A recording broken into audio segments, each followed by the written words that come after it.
ایران کے دارالحکومت تہران میں حماس کے سیاسی ونگ کے سربراہ اسماعیل ہنیہ کی نماز جنازہ ادا کر دی گئی ہے۔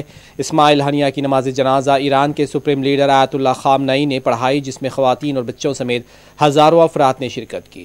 جنازے کے شرکاء نے اسماعیل ہنیہ کی تصویر اور فلسطین کے جھنڈے اٹھائے ہوئے تھے، جبکہ اسماعیل ہنیہ کے جنازے کو ایران کے سابق صدر ابراہیم رئیسی جیسا پروٹوکول دیا گیا۔